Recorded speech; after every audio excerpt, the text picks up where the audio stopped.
Olá, eu sou o professor Pietro Dolci, coordenador e professor no mestrado em Administração da Unisc. Estou aqui com o professor Flávio, coordenador adjunto, para mais um episódio do nosso PPGA Cast. Como vocês já sabem, nosso podcast busca ser uma conversa informal para compartilhar com vocês discussões relacionadas à gestão. No nosso episódio anterior, conversamos com a egressa do PPGA, a Melissa Kanitz, sobre oportunidades organizacionais e acadêmicas a partir do PPGA Unisc. O link para assistir esse episódio está na descrição embaixo do vídeo. Neste episódio, vamos conversar sobre uma pesquisa que está sendo desenvolvida por um aluno aqui no PPGA, referente à responsabilidade social e ambiental corporativa. Nossa conversa será com o aluno do PPGA, Samuel, e seu orientador, professor Heron. Muito obrigado por ter aceitado o convite, Samuel. Então, passo para o professor Flávio. Olá, Samuel. Temos o retorno do professor Heron, nesse outro episódio. Então, muito bom estar aqui com vocês. Queria começar já com uma questão direta em relação ao projeto. Queria saber o que motivou a escolha desse tema, o que levou à definição de trabalhar com essa abordagem teórica e qual é o objetivo de desenvolvimento desse estudo. Bom, em primeiro lugar, muito obrigado pela oportunidade. Estou muito feliz de estar aqui na Unisc de novo, 2 anos depois.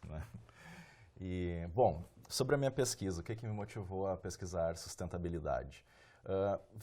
Vem ao encontro do meu desenvolvimento pessoal, assim, ao longo da vida, ensino médio, fui para a faculdade, cursei Relações Internacionais, então eu tive muito contato com ciência política, economia, história, E a gente começa a encontrar aqueles assuntos que a gente realmente gosta de pesquisar.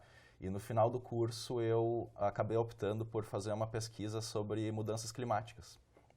Mais especificamente a UNFCCC, o Protocolo de Kyoto, que nem eles chamam, que agora já é um outro protocolo, agora é de Paris, se eu não me engano, o último foi de Paris.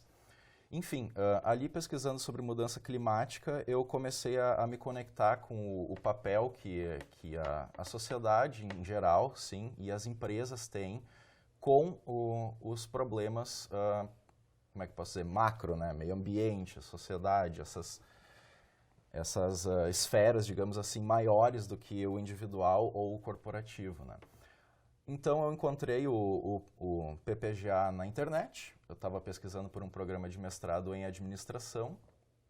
Novamente, durante a pesquisa eu comecei a me conectar bastante com a realidade das empresas, da sociedade. E ao elaborar a minha proposta de pesquisa, eu não tive nem dúvida, assim, sustentabilidade é um assunto que está muito, muito presente, especialmente com a formulação dos Objetivos de Desenvolvimento Sustentável, lá por 2016. Eu não sou bom com datas, por mais que eu tenha estudado história, datas não são meu forte. E a partir de então, as empresas elas vêm cada vez mais tentando incluir a gestão sustentável nas suas operações. E eu acho um assunto muito interessante, muito presente e, mais do que isso, necessário, porque já tá muito bem divulgado. Mundo afora, desde os anos 80, nos anos 70, na verdade, como a gente está mudando o planeta e isso não está bom, O planeta não está gostando, digamos assim, da nossa presença aqui. Então, a gente tem que desenvolver medidas, sim, urgente, para que a gente possa ter um futuro, Eu ia dizer um futuro sustentável, mas que a gente tenha um futuro garantido, Então, Samuel, o que já falou bastante do que te motivou a tua pesquisa e nos diz aí, em breves palavras, o que é a pesquisa, o que está desenvolvendo aqui no PPGA atualmente? Sim, tudo começou com a proposta de pesquisa, um trabalho em sustentabilidade, um assunto muito, muito necessário atualmente.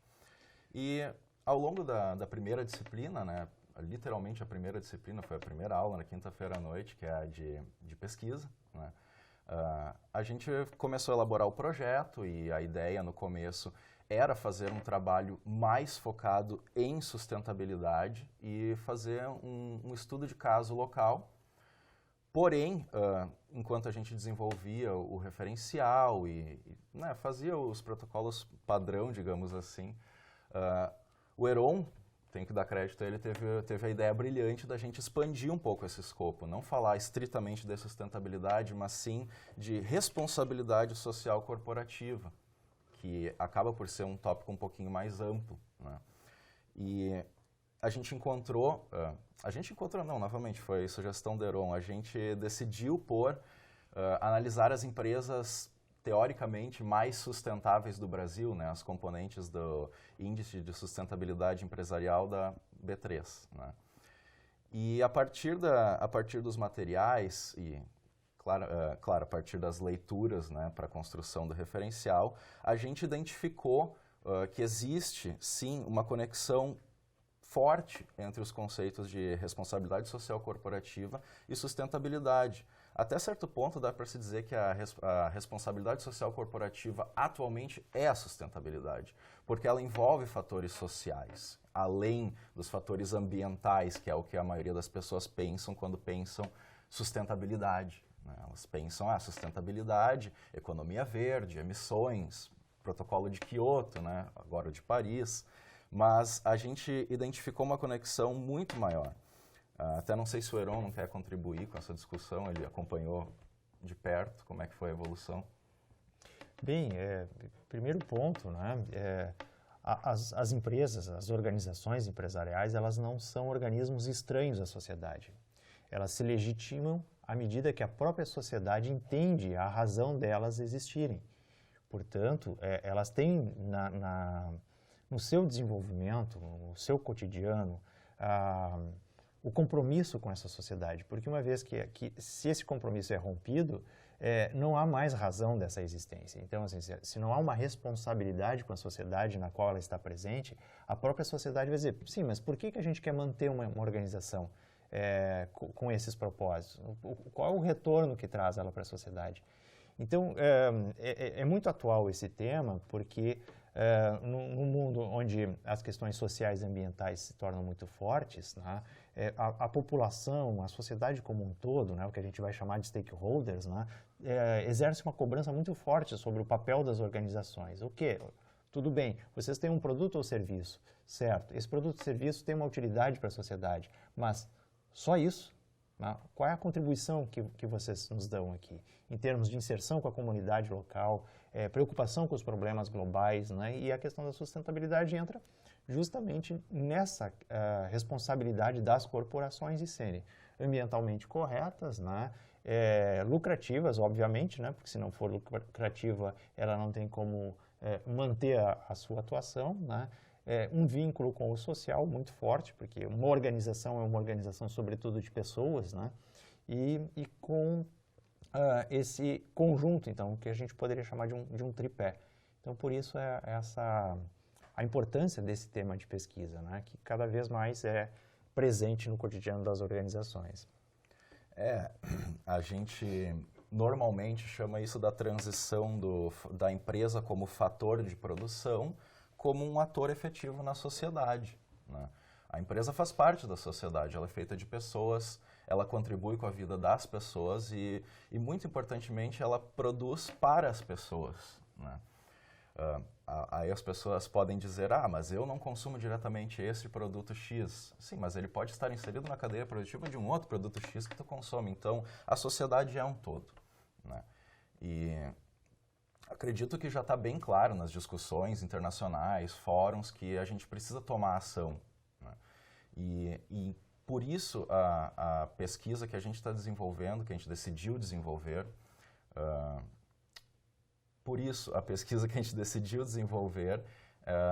ela é muito importante para as empresas aqui na região também. E tem a tal da contribuição gerencial que o nosso programa, por ser um mestrado profissional, requer, né? Então, ticks all the boxes, preenche todos os campos, né? É uma pesquisa completa e bastante abrangente. E até agora, pelo que vocês já desenvolveram, já estudaram, já analisaram, teria dicas ou sugestões ou algumas recomendações para as empresas, o que elas podem fazer para tentar seguir nesse caminho, como se atingir alguns aspectos dessa responsabilidade? Sim, com certeza. Primeiro eu gostaria de ressaltar que a gente falava de clientes, né, e a sociedade demandando das empresas. Durante a análise dos valores e dos temas materiais das empresas, cliente e desenvolvimento sustentável foram assim muito destacados, palavras assim muito recorrentes. Então, acho que isso já ilustra bem a importância que a sustentabilidade teria para as empresas. As empresas que a gente estuda, elas são de capital aberto, muitas são estatais, né? Então elas têm as suas restrições e elas têm as suas vantagens. A principal vantagem seria, claro, o tamanho delas e quanto dinheiro entra e sai dessas empresas e pode ser redirecionado, né? Mas, ao estudar essas empresas, a gente pode identificar muitas medidas que são aplicáveis a quase qualquer realidade, ouso dizer toda a realidade, na verdade. A principal delas que eu gosto de ressaltar é que, por exemplo, você é um microempresário individual, você tem a sua empresa, ela tem uma renda bem legal, você consegue prover para sua família, seus filhos, tudo tranquilo, mas você é sozinho. Então, todo o trabalho que você faz é você quem faz. E você não tem tempo para pensar em emissões ou biodiversidade, mas você gostaria de fazer uma contribuição, né? É aí que entra o papel das parcerias. Não apenas parcerias, você pode contratar a empresa também, né? Terceirizar o serviço, né? Tipo, os resíduos. A minha cidade não faz reciclagem, nós não temos centro de reciclagem. Você pode contratar uma empresa de reciclagem. Ela vem, pega o seu lixo, já separado, e faz o processo de reciclagem, reduzindo o impacto no meio ambiente, né? Eu gostaria de contribuir com as pessoas carentes, as famílias pobres, mas eu não conheço nenhuma. Existem ONGs. Então, as parcerias, uma certa forma, a terceirização da sua vontade de contribuir com o desenvolvimento sustentável é um ótimo caminho, simplifica bastante e é muito presente até nessas grandes empresas. Então, isso já é um detalhe que eu considero bastante relevante da pesquisa. Tinha uma questão para ti, nesse aspecto, né, do que as empresas fazem, como elas desenvolvem os propósitos. Talvez não seja a abordagem central de vocês, mas como é que a empresa ela consegue demonstrar ao seu público, né, aos seus stakeholders, o que ela desenvolve ou até mesmo quais são os fatores, no fim das contas, que aparecem, né, nesse contato da empresa. Trazendo em outras palavras, né, a gente, por exemplo, consome algum produto ou serviço de uma empresa que a gente não tem um conhecimento muito forte, muito pleno dos bastidores, né, mas a gente gostaria de saber qual é o engajamento dessa empresa, como é que ela trabalha. Se tu fosse dar uma dica para quem está nos assistindo aqui, o que a empresa pode fazer para demonstrar as ações, para mostrar que ela tem uma atuação positiva nesses aspectos, né? Sim, os ganhos de imagem, a gente pode chamar assim, né? Campanhas externas. Presença em eventos, em associações, promoção de palestras, presença nas escolas, muito importante. Um dos maiores, se não a maior recorrência em investimento em comunidades é a presença nas escolas. Programas de capacitação, campanhas de comunicação na internet, uma coisa que surgiu, não digo que surgiu recentemente, mas recentemente ganhou muita força, né? O ano que a nossa pesquisa estuda é 2019, né? A gente não faz um estudo longitudinal, né? A gente não faz um estudo longitudinal, mas em 2019 são várias as empresas que ressaltam o uso das mídias sociais, campanhas sociais, hashtags, né? A própria acessibilidade, né? Botar a hashtag para cego ver, muitas empresas tu vai ver que utilizam dessa ferramenta, né? Que é a descrição da imagem que é complementada pelo texto. Então, presença pública, dá para se dizer assim, né? Esteja presente nas comunidades, principalmente no seu local de atuação, mas não restrito a, né? A minha empresa é em Santa Cruz, mas eu posso muito bem participar de uma feira ou dar uma palestra em Lajeado, Venâncio Aires, até mesmo Porto Alegre, né?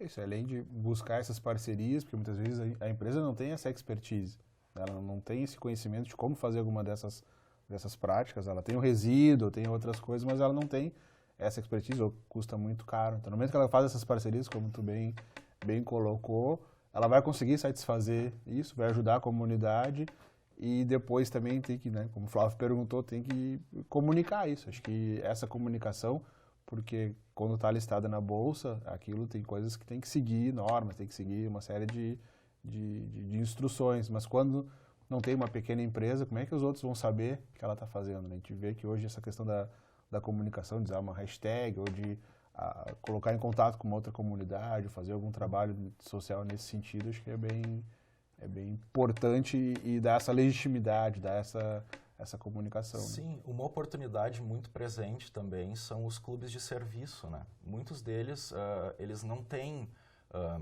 cachê, né? Eles não têm ins and outs, eles não têm entradas e saídas, né? Na contabilidade. Eles pagam o aluguel com o dinheiro que eles fazem em eventos que eles promovem sozinhos. Mas tu pode sim contribuir com a causa desse clube de serviço que está ali ajudando a sociedade com a tua marca. Não tem nada de errado. De fato, como o Heron já falava antes, é um tripé, né? É o social, o ambiental e o econômico. Ah, mas eu estou patrocinando, significa que eu estou tirando do meu bolso para botar no bolso dos outros.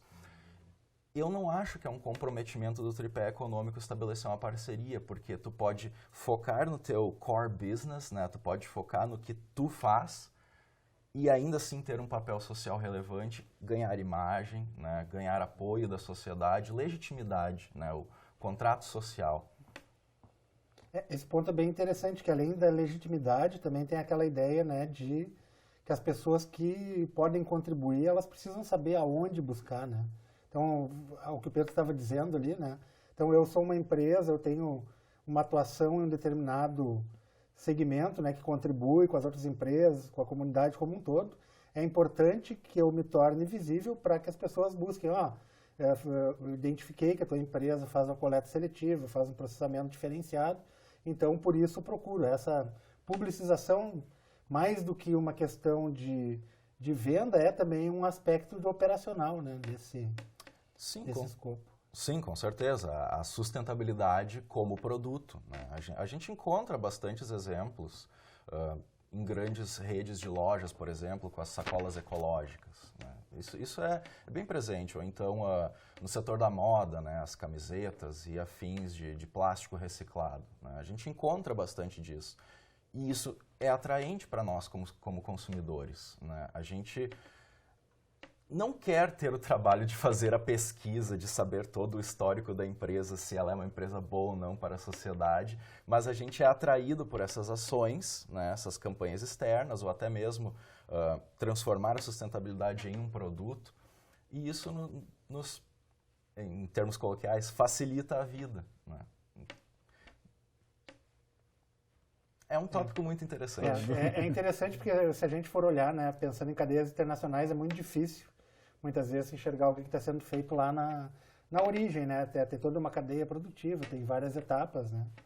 Então, a empresa comunicar toda essa visibilidade ou essa abertura de dados, ela acaba trazendo justamente essa transparência, né? Então, Flávio, quando você toca no tema das cadeias de suprimentos, nas cadeias globais, né, é importante a gente perceber que nenhuma empresa ela é sustentável sozinha, né? Então, existe todo um conjunto de interconexões, porque os seus insumos, as suas matérias-primas e até a chegada do produto final ou do serviço lá ao consumidor, a fase final, né, que é o consumo, que nem a fase final, porque pós-consumo, né, ainda tem questão de descarte, reciclagem, etc.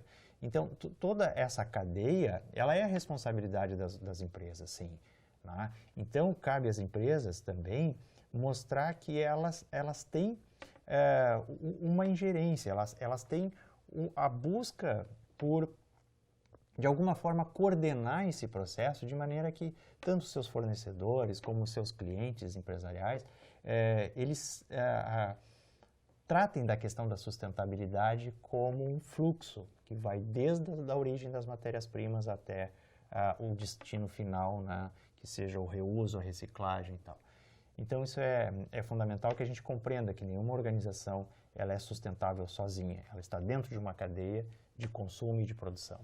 Que muitas vezes o que passa é a imagem dessa empresa maior, ou da empresa focal, da empresa que vende ali o produto final, mas a relação dela com o seu fornecedor também vai importar no final para ela. E do fornecedor com o seu fornecedor, né? Então é difícil de conseguir em todo esse elo, mas é um cuidado que a empresa tem que ter, né? Que nem o professor Heron falou, a responsabilidade não é só de tem que ser de uma cadeia, porque daqui a pouco um elo fraco nessa cadeia pode comprometer uma série de processos, imagens e várias coisas. Né?